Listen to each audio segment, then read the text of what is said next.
السلام عليكم ورحمة الله وبركاته. نكمل قصتنا. النقيب أبو درع والقاصر ويا البافت الخامس عشر. لجين طول الطريق وأنا ببالي يم علي إيش راح يسوي من يسمع بيا بحت، وأرجع وأقول أكيد عنده عادي، يمكن هو منتظرني أخطي هاي الخطوة حتى أخلص من مسؤوليتي. وصلنا قريب على منطقتنا ومن بعيد شفت باب بيت أهلي، وصلنا قريب عليه أحس أن نفسي اختنقل. صرت أتخيل أبوي واقف بالباب، أتذكرت مكاني أرجع بيده على لقى المسواق، نركض أنا ورهف نتسابق ناخذهن من إيده. كل شعور وكل إحساس حلو اندفن وياهم. حسيت بالأمان اللي فقدته بعدهم بوجود علي، احتواني بكل معنى الكلمة وخلاني أتعلق بيه لدرجة مو متقبلة فكرة زواجه. ما أتحمل أشوفه وياها. وصلنا البيت وتلقتني وأدخال وبناته، مشتاقة لهم، صار سنة ما واصلة يمهم. كنت أكثر شي مشتاقة العذراء، حضنتها وبكيت. أبو صابرين يلا خالو، والله ما أتحمل أشوف دموعك، تعاي يا بنتي، تعاي بنتي قعدي يمي وسولفي شلونك هناك، ولو انتي اخبارك كلها يمي. يومي اتصل بعلي ويطمني عنك، وعلي زلمة معدل وابن حمولة الله يكثر من امثاله. لجين وقاعد خالي يحكي لي هواية شغلات عن علي ما كنت اعرفهن، مثل الحكومة من عدمة كرار هو سهل اجراءات استلام الجثة دفنها بصف أهلي، والفلوس اللي كان خالي يدزها اللي علي يرفضها يقول أنا مسؤول عنها ما أخليها محتاجة شي.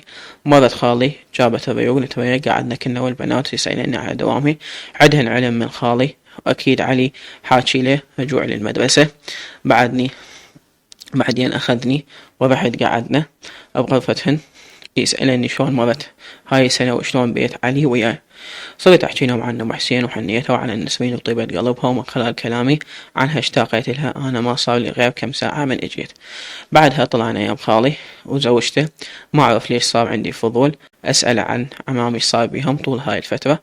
خالو عمامي صار وياهم من باب الفضول لا أكثر. أبو صابرين والله يعالجونه من أشوفهم ين يبه يبحثون بورث أبوش أنقهر، يبثون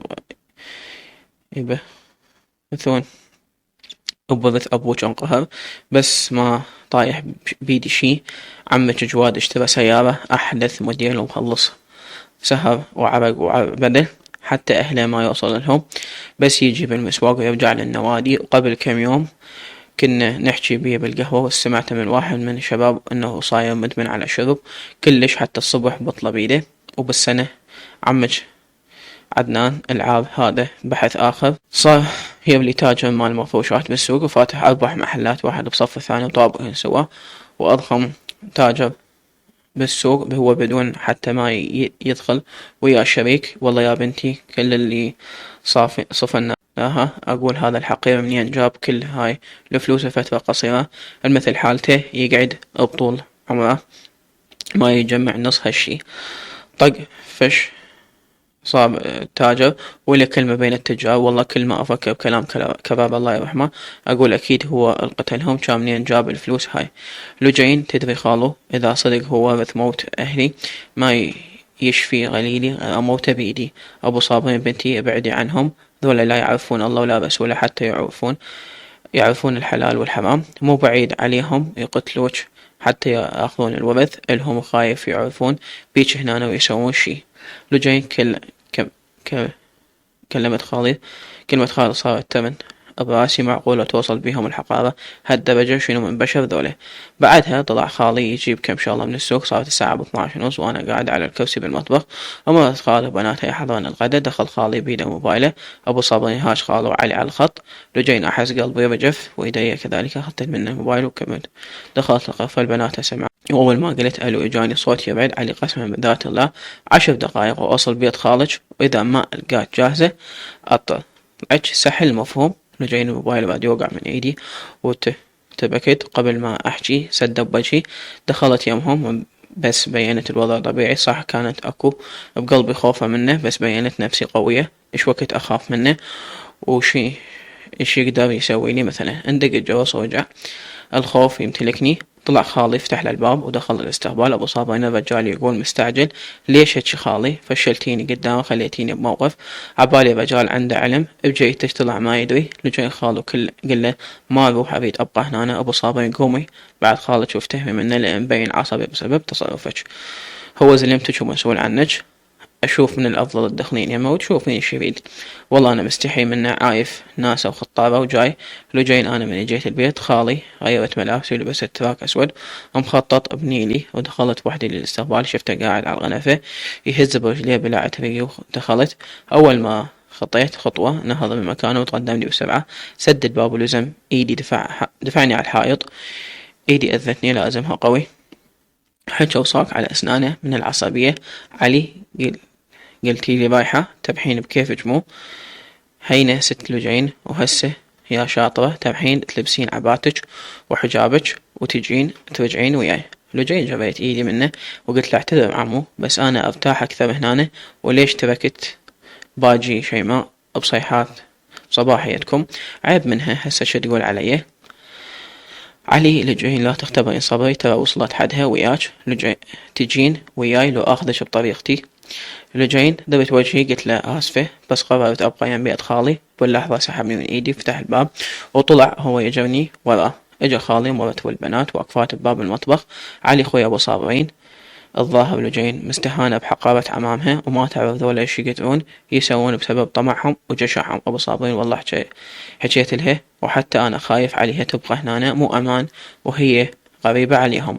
علي بس جيبوا لها عباية وحجاب حتى نطلع. لجين عوفني انا ادخل اجيبهم. ترك ايدي عفته ودخلت بسرعة للبيت. مرت خالي تقول خايفين عليك، والله ذولا كل شي توقعت منهم، ما عندهم مانع يخلوك تلحقين اهلش. نزلت دموعي وقهر. قلت لها والله يا خالة يا ريت اموتن والحقهم، هي هاي اللي تسميها عيشة عايشتها، صار لي سنة ما احاسب بحنان العائلة، ودفوها صرت مجهولة من مكان لمكان. لبست واخذت جنطتي وطلعت، لقيته ينتظرني بالسيارة وخالي واقف يمه يحكي وياه. ما قبل ينتظر يتغدى قال عندي خطة. صعدت سلم على خالي، شغل السيارة وشخطها. تعمدت اقعد بالكشن الورا، ادنيتها متجامة وانتجيت عليها وضايجة من تصرف علي. يست لجين احكي لي شلون اجيتي ومنو سمح لك؟ لجين التفت له شفته معدل مايا علي باوع لي ويحكي، ما جاوبته ورجعت على نفس وضعي اباوع للطريق. علي خليك هالشي لا تجاوبين، بس لا تنسين وراك عقوبة، حتى ما تعيديها وتنسين عندك رجال. لجين حكاها وسكت ما كمل. رجعت باوعت له وقلت له العفو غلطت بس قصدك عم. وشديت على الكلمة. ضرب الستيرين حيل صاير يسوق سريع. كلش أحس قلبي راد يوقف، بس سويت نفسي ما مهتمة وما خايفة، وبداخلي أدعي 100 إمام نوصل قبل ما نسوي حادث. وصلنا البيت لقيتني نسرين رفعت راسي، شفت أم شيماء وقارب أم حسين واقفات باب المدخل والوجوه مقلبة. نسرين هلا أم المشاكل، قلبتي من عرس اللي عزف فوتي لجين. أخذت نسرين جنطتي مني وبحلقها ضحكة قوة كاتمتها تحكي من جوا لجوا. خاف السيطرة الموجودة بالمدخل يشوفنا. دخلت بدون سلام على أم شيماء والموجودات يمها. نسرين دخلت قدامي وأنا وراها، بس من عبرت من يم أم شيماء قالت بصوت ناصي لا هلا، والله احتاجتها، والله حكايتها جت ترس إذني. وغلست عنها ودخلت غرفتي. ونسرين سدت الباب وجت يمي. قبل كل شي روحي سلمي على عمتي أم حسين وتعي ماخذه على خاطرها منك كلش. لجين طلعت رحت الغرفة خالة أم حسين، لقيتها طلع معي من بوفيتها، بستها براسها وقعدت يمها بس وجهها ثقيل. أم حسين وأنا أقول بنتي العاقلة تحبني، ليش هالشي خالة؟ ليش سألتش قلتي لي انطيتها علم يا بروحتي، طلعتي من كيفك رايحة وخليتي ابني يشيل روحه ويطقها. خايف عليك وفوق كل شي فشني قدام النسوان، يقول لي شلون خليتيها تروح؟ لجين اعتذر خالة، بس والله نفسيتي زفت وتعبانة، بدت اغير جوي من بيت خالي. أم حسين مهما يكون السبب بنتي كان لازم تنطيه خبر العلي، لان انتي قدام الله سبحانه وتعالى مرته وإله كلمة عليك، ما يصير تطلعين بدون شورى وعلمه. لجين صار خالة تدللين، بستها بيدها وراسها. لمن شفتها ابتسمت، يلا عفتها وطلعت ورجعت لغرفتي. لقيت باجي نسوين قاعدة تنتظرني تريد تشوف أم حسين حكت وياي. دخلت سألت أشكو باجي صاير. نسوين قولي شنو ما صار غير علي تعارك ويا شيماء وأمها من وراك. لجين بدت نسوين تحكي لي شلون رجعوا من الفندق، ومن ملاحظ غيابي سألهم علي. أم حسين ظلت متمت. آخر شي قالت له مشتاقة لخالها وراحت كم يومهم. هي حكت له اتخبل علي شنو خالها، شنو ترتاح هاي، هو منو سمح لها تروح وأنا ما موجود. نسرين واد يطلع بس شيماء وقفت قدامه تقول له شلون تروح والخطاب الاستقبال جاي يبارك لك وانت تريد تعوفهم وتروح، واليوم صباحية عرسنا. حكاية منه وحكاية من شيماء وأمها صارت عركة. وأم شيماء قالت له إذا هيك كاتل روحك على ذيك ليش أخذت بنتي، وإذا طلعت أخذها وأروحا وعود ذيك خلي تفيدك. هو عافن وجاد شايط خطية. حتى عمتي ظلت تلوب من شافته طلع عصبي خاف ينقلب من سبعته.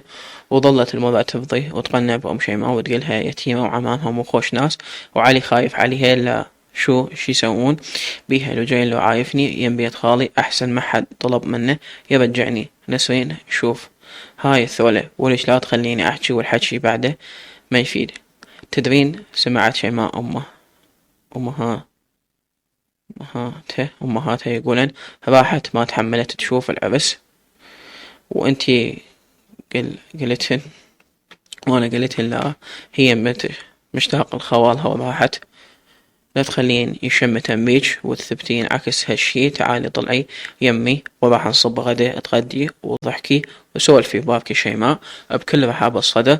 حتى يقولون ما مهتمة لو جاي صدق لبست جبة لونها سماكي من فوق الحصر ومتجوة كلش مرتبة كلش ولفيت حجابي وطلعت يمهم والابتسامة على شفايفي مرسومة. سلمت على شيماء وقلت لها عذريني ما انتبهت عليك من اجيت. وصرنا انا ونسرين نسولف ونضحك وام شيماء واختها يباوعن بحقد وعيون غضب. دخل علي وانا ضحكت ويا نسرين.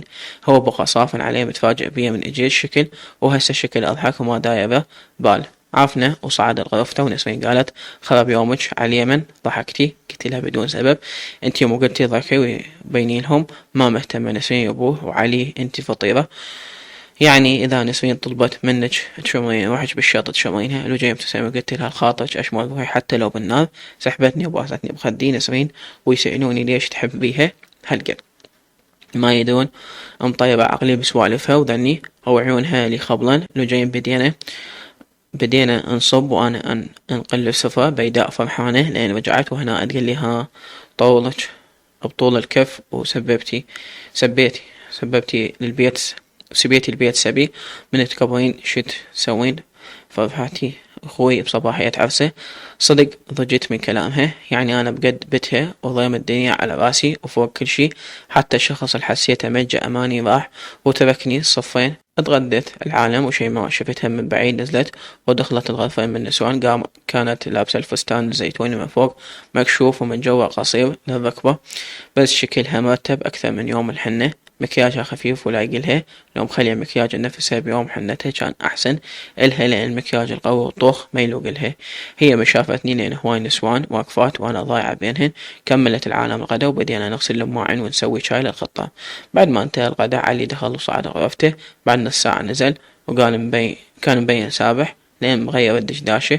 كان لابس دشداشة لون أبيض بس من نزل كان لابس دشداشة رصاصية شكلها بيها رجولته طاقية طول بهيبة بحضور ضخامة وشخصية قوية بملامح حادة. غصب عني سبحت بملامحه وتفاصيله عطر المكان. ما حسيت غير نسرين لزقتها خاصتي.